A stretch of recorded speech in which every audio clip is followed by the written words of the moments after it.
존경하는 선배 동료 의원님 여러분, 또 의장님과 함께 이렇게 많은 국민 여러분께서 이 긴급 현안지를 보고 계십니다. 이 중요한 시기에 한덕수 국무총리와 최상목 기재부 장관은 불출석했습니다. 이 헌재 판결을 존중해 달라고 한덕수 고단대행은 얘기하고 있지만 마은혁 재판관의 헌재 판결은 존중하지 않고 있습니다. 최상목 기재부 장관은 이 경제 수장임에도 불구하고 인사청문회 당시에 비판받아 매각했다는 미국채를 다시 구입했습니다. 한국 경제의 파탄에 베팅하며 한국 경제의 불확실성에 투자한 것입니다. 이에 대해서 정말 탄식을 금할 길이 없습니다. 오늘 이 불출석에 대해서 우리 국회가 강력하게 규탄하고 반드시 그 책임을 물을 것을 촉구합니다.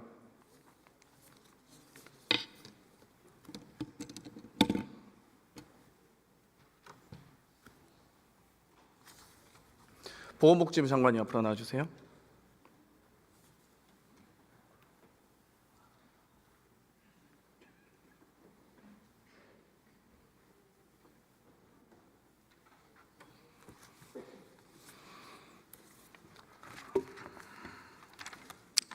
장관님, 보건복지부는 식약처와 더불어 우리 사회에 마약이 유포되거나 우리 사회를 좀먹는 행위를 근절해야 되는 부처 맞습니까? 네, 맞습니다. 네, 의료용 마약일지라도 철저히 관리, 감독, 감시해야 되는 것도 맞습니까? 예, 맞습니다. 계엄 당일 2024년 12월 3일 날 윤석열의 배우자 김건희 씨가 이 성형외과에 갔다는 사실을 제가 폭로한 바 있습니다. 혹시 알고 계시나요? 네, 언론 보도를 통해서 알고 있습니다. 이 박동망 성형외과 진료 시간이 오전 9시 30분부터 오후 9시까지였는데요. 이 진료 시간 이후에 저녁 6시 25분부터 9시 30분까지 약 3시간 동안 성형외과 갔었고요. 또 계엄 선포 전 1시간여 전에 황급히 돌아갑니다. 그리고 그때 당시에 신사역 4번 축에 있는 이 당시에 이 성형외과에 방문할 때 카니발 하이리무진, 제가 차량 번호까지도 공개를 하진 않았지만 제보를 했었는데 그 CCTV까지도 보도됐던 바가 있습니다. 알고 계십니까? 예. 의료 관계자에 따르면 3시간 정도면 프로포폴 등의 불법적인 약물 투여가 의심된다고 합니다. 어떻게 생각하십니까? 예, 뭐 의원님이 더 잘 아시겠지만 프로포폴 등을 정해진 목적 외로 사용하면은 마약류 관리법 위반이지만 또 치료 목적의 사용의 경우는 가능하기 때문에 의학적 판단이 필요하다고 생각이 듭니다. 제가 박동만 성형외과에서 신고한 내용을 최초로 공개합니다. 작년 12월 3일 계엄 당일에 50대 여성 환자가 이 박동만 성형외과에서 프로포폴을 투약했다라는 신고 자료입니다. 여기에 대해서 50대 여성만 지금 자료를 제공하고 있는데 이 마약 투여 관련해서는 환자의 주민번호, 질병 분류 기호 등을 보고하게 되어 있습니다. 알고 계십니까? 네, 그 식약처가 관련 규정에 따라서 아마 자료를 제출한 걸로. 제보에 따르면 이 박동만 성형외과는 소수로 운영되기 때문에 이 많은 처방이 이루어지지 않은 것으로 파악되고 있습니다. 그렇기 때문에 아주 소수의 인원이 이 해당 병원에서 진료를 받은 것으로 알고 있고요. 여기에 대해서 개인정보에 침해되지 않는 범위 내에서 제가 이 자료 요구를 했습니다. 이 50대 여성이 몇 년생인지 혹은 주민번호 앞자리가 720902인지 또 50대 여성이 박동만 성형외과에서 프로포폴을 포함한 모든 내역에 대해서 제출해 줄 수 있는지, 또 처방량을 단순히 한 개라고 하지 않고 모든 용량을 포함해서 표시해서 제출해 달라는 요구, 또 어떤 시술 명목이었는지도 요구하고 있습니다. 의료용 마약일지라도 오남용 사례에 대해 철저히 감시해야 되지 않겠습니까?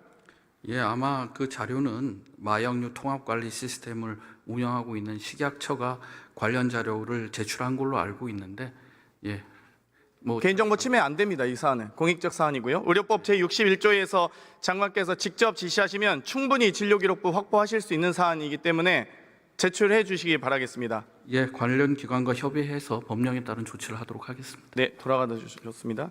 경찰청장 사장님.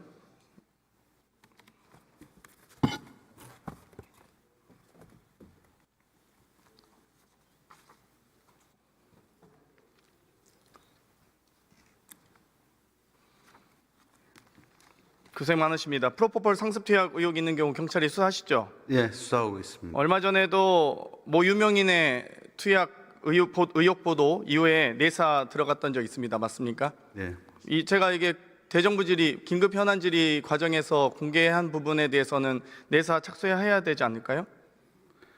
제가 직접 수사 지휘권은 없지만 국수본에 전달하도록 하겠습니다. 박동만 씨가 중국으로 피신했다가 돌아왔다는 제보도 있습니다. 그래서 이런 부분 다 포함해서 해주시고요. 이 마약 수사를 정말 전념했던 백혜령 경정 좌천되고 정말 불쌍하지 않습니까? 왜 열심히 일하는 사람이 좌천되는지 모르겠는데 당시 김찬수 영등포서장은 대통령실 갔다가 경무관 다셨잖아요. 그거는 이거는 개인의 그때 어떤 심사위원회에서 개인의 어떤 차장님께서 역량이나 기여도를 보고서 차장님이 추천하신 건가요? 네, 그렇습니다. 명단만 확인하시겠죠. 이 최은순, 김진우, 또 김건희 씨와 관련된 분들, 또 김충식 씨 내연남이라고 알려진 분입니다. 이 부분에 대해서 신병 확보도 좀 필요하다 봅니다.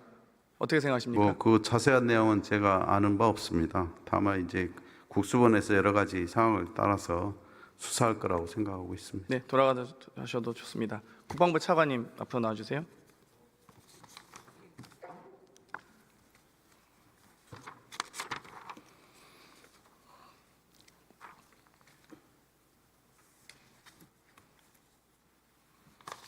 예, 차관입니다. 네, 고생 많으십니다.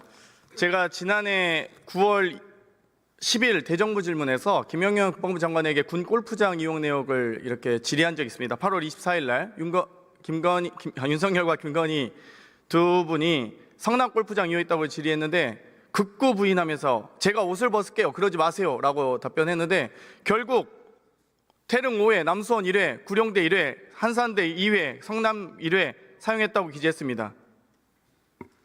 2회에 갔던 인원들 방첩사 간부란 얘기도 있고 707 특임대원이란 얘기도 있고 지금 이 8월 8일, 8월 6일, 7일, 24일 등에 지금 갔던 골프장 이용 내역은 다 제출하신 사안이기 때문에 확인되신 사안이죠. 예. 윤석열 대통령이 군 골프장 이용했던 사안입니다. 맞습니까? 예, 대통령께서 군 골프장을 일부 이용하신 것은 맞습니다. 김건희 씨가 동행했던 것들도 다 확인하셨습니까? 동행자들 명단 확인하셨나요? 대통령 일정이기 때문에 세부적으로 동행자 이런 것들은 저희가 파악할 수 없는 상황입니다. 신기하게 다 토요일이나 일요일 주말간에 이루어지는데 8월 6일부터 8월 8일은 화수목 3일에 걸쳐서 이루어집니다. 이 부분은 좀 저는 내부 파악이나 조사를 하셨으면 좋겠는데요. 예, 그건 말씀드린 대로 대통령 일정이기 때문에 저희가 좀 파악이 제한된다는 말씀을 드리겠습니다. 네, 저는 군대를 수집 영연소대에 다녀와서 영연관리병이었습니다. 수집 영연관리. 아시겠지만 수집은 군 물자 관리를 의미하고 영연은 군 시체 관리를 의미합니다. 군대에서 만약 사망 사고가 발생 시에 소속 부대에서는 군사경찰대와 119에 신고를 하고요. 군사경찰대는 군검사에게 변사 발생을 신고합니다. 그리고 군검사가 현장 감식반이 사망 현장에 도착한다 해서 일반적인 사망 사건에 대해서 영연백이 필요합니까? 영연백 같은 경우는 평시에도 운영용으로 저희들이 확보를 해서 운영을 하고 그렇습니다. 있고요. 예. 제가 수집 영연소대의 이 군인 장병이었음에도 불구하고 영연백을 불출할 일이 없습니다. 대부분 다 폐품, 폐품 8종으로 분류해서 비군사화해서 저희가 수집을 완료하고요. 영연을 불출할 것은 대부분 다 저희가 어떤 군사훈련 과정에서 이 전시 상황에 정말 매립을 위한 훈련만 했습니다. 영연백을 일반적인 상황에서 불출할 일이 없는데 24년 11월에 12월에 보통 일반적으로 1,800여 개를 보유하거나 구매하고 있다가 4,900개 그리고 윤석열 내란 수계의 석방 직후에 3,000개를 추가 발주합니다. 그러니까 비상식적으로 영연백이 많이 이렇게 구입을 하는 것에 대해서 제2차 비상계엄이 있는 거 아니냐 이런 우려까지도 있습니다. 물론 비상계엄까지 우려하지 않더라도 이렇게 비정상적인 영연백 구매에 대해서 어떻게 생각하십니까? 예, 계엄과 관련된 것은 전혀 사실이 아니고요. 저희가 22년도에 이제 영연백 관련해서 운용용만 갖고 있다가 그때 이제 연수 끝나고 이제 전시 비축용이 필요하다는 판단을 22년에 했고요. 그것이 이제 정상적으로 진행이 돼서 24년도 예산이 반영돼서 이제 말에 보급이 된 거기 때문에 전시 비축용 확보라고 이해를 하시면 될 것 같습니다. 육군 2군단은 종이관 1,000개를 또 구매하려고 하기도 했는데요. 최소 지금 구매 내용만 보면 1만여 개 가까이 됩니다. 근데 지금 갑자기 2021년, 22년, 23년 비축 계획이 다 1,000개에서 2,000개도 안 되는데 갑자기 5,000개, 3,000개 이렇게까지 구매하게 되면 어떤 국민이 지금 불안하지 않겠습니까? 지금 전시 상황에 준해서 전쟁 물자 비축하시나요? 예, 저희가 지금 중기 계획에 연간 한 3,000개 정도씩 해서 매년 확보하도록 계획이 돼 있는 것들이 일상적인 상황에서 영역배 필요하지 않지 않습니까? 불출 계획이 거의 없습니다. 불출할 일이 없어요. 전시 대비 비축은 일상용을 대비하는 것이 전시 아니고 대비해서 그때 전시 상황에 준비하셔도 대비하는 되잖아요. 것입니다. 영역백 준비하는데 영역백이 뭐 엄청난 기술이 필요하지도 않습니다. 그렇지 않습니까? 뭐 저희들이 전시에는 발생할 수 있는 다양한 그런 상황에 대비해야 되기 때문에 충분한 양을 확보해야 된다고 생각합니다. 저희들. 많은 군 법무관 분들의 제보에서도 이 군 법무관들마저도 수많은 시체를 봐왔지만 단 한 번도 영연백을 본 적이 없다. 군에서 시체를 만질 일이 없다. 모두 병원에서 조사한다. 이런 상황입니다. 그런데 갑자기 군에서 영연백을 많이 확보한다? 아무리 전쟁 물자 비축을 위해서 준비 대비 태세를 강조한다 할지라도 너무 과다하다고 보고요. 여기에 대해서는 좀 특히 윤석열 대통령의 석방 직후에 추가 발주가 이뤄지는 부분들, 이런 부분들은 당연히 오해할 수밖에 없다고 생각합니다. 어떻게 생각하십니까? 22년도에 저희가 그것을 시행했다는 말씀을 드립니다.